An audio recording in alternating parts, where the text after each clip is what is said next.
नमस्कार दोस्तों, कलयुग के चमत्कार संतों की वाणी में आप सबका स्वागत है। दोस्तों, आज की वीडियो में हम जानेंगे माघ मास में पड़ने वाली शुक्ल पक्ष की एकादशी। ये कब आएगी, इसका नाम क्या है, इसकी पूजा विधि क्या है और इस व्रत के नियम क्या है। आज हम इस वीडियो में इस एकादशी के बारे में सारी जानकारी प्राप्त करेंगे।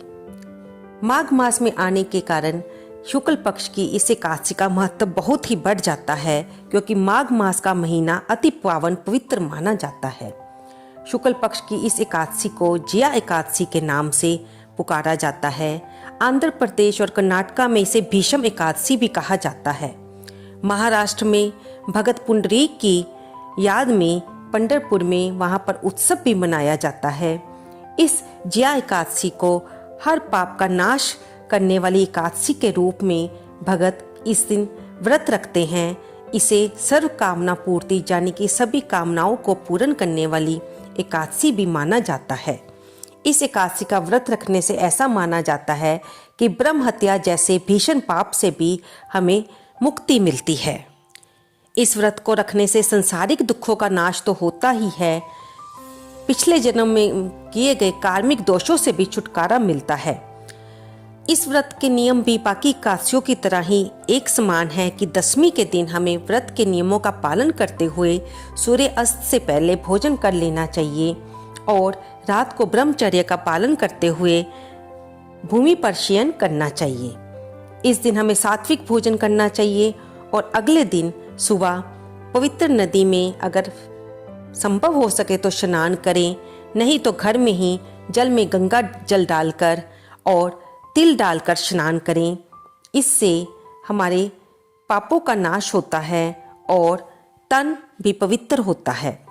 फिर माघ स्नान के बाद स्वच्छ कपड़े पहने और घर के मंदिर में जहाँ पर आप रहते हो संभव हो सके तो वह उस स्थान के पास जो मंदिर पड़ता है वहाँ पर जाकर भगवान विष्णु की पूजा करें, नहीं तो घर के मंदिर में ही घी का दीपक जलाकर भगवान को धूप दीप नैवेद्य पीले पुष्प चंदन अर्पित करें, यानी कि षोडशोपचार से भगवान की पूजा करें।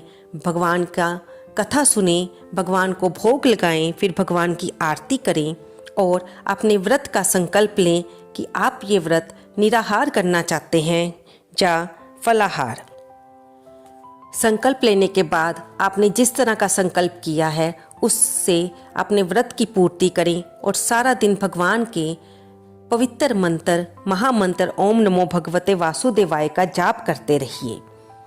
शाम को फिर भगवान की कथा सुनिए, भगवान के भोग अर्पित करें और भगवान की आरती उतारें। इस दिन तिल का दान बहुत ही महत्वपूर्ण माना जाता है। भगवान की अगर आपने लड्डू गोपाल की सेवा ली है तो उन्हें पंचामृत से अभिषेक करवाएं, उनको पीले वस्त्र धारण करवाएं और उनकी षोडशोपचार से पूजा करें।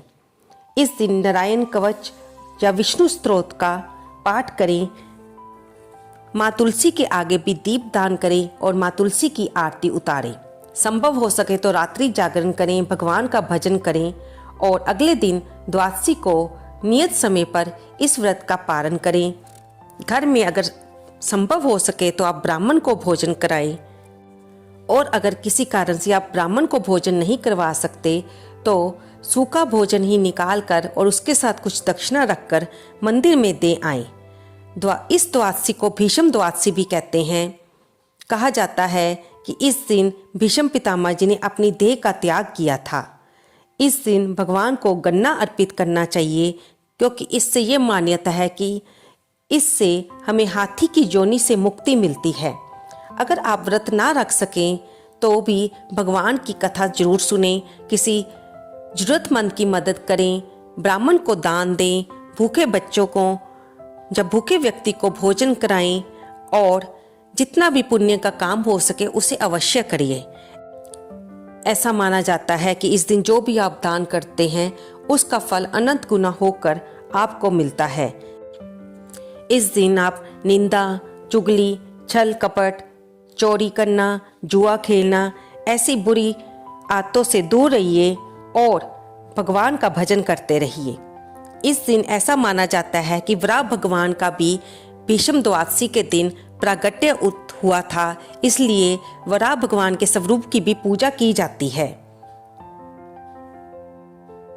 आइए अब हम जानेंगे कि जिया एकादशी की कथा कौन सी है, इस दिन किस भगवान के स्वरूप की पूजा की जाती है। सर्व सिद्धि प्रदायक माघ मास के शुक्ल पक्ष की इस एकादशी का नाम जिया एकादशी है। इसके व्रत में भगवान कृष्ण की केशव नाम से पूजा की जाती है।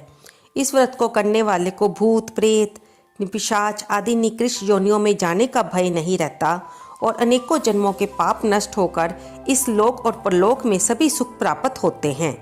धर्मराज युधिष्ठिर ने भगवान श्री कृष्ण से कहा कि अब मुझे माघ मास के शुक्ला पक्ष की एकादशी के बारे में बताइए और इसका क्या नाम है, इसके व्रत की विधि क्या है और इस दिन किस देवता का पूजन किया जाना चाहिए। भगवान श्री कृष्ण बोले, हे पांडुपुत्र, इस एकादशी का नाम जिया है। इसका व्रत करने से मनुष्य ब्रह्म हत्या आदि पापों से छूटकर स्वर्ग को प्राप्त करता है।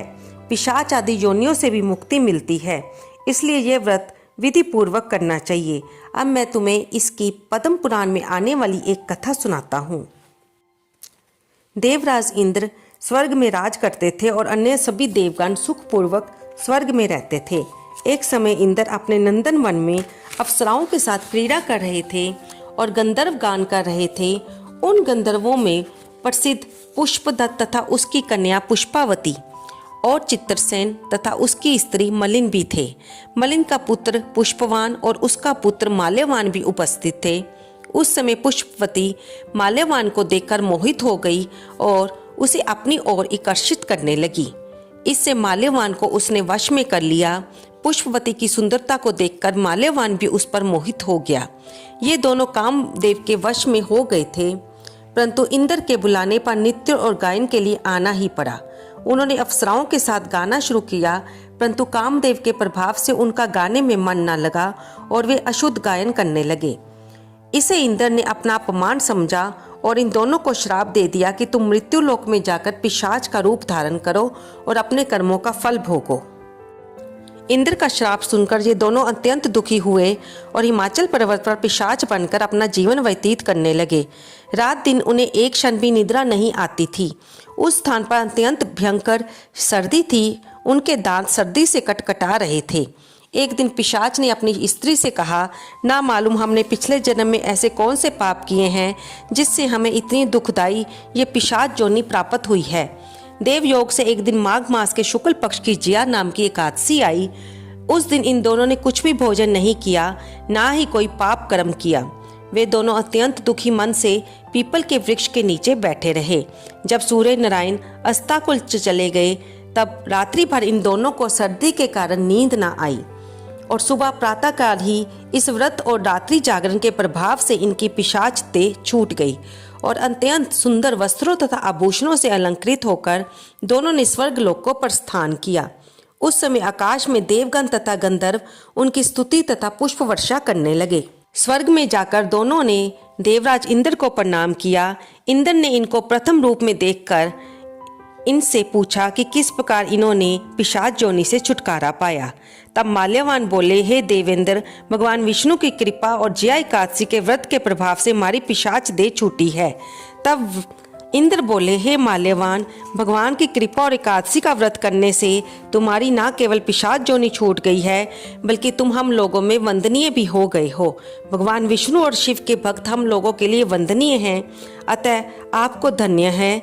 आप अब पुष्पावती के साथ जाकर विहार करो।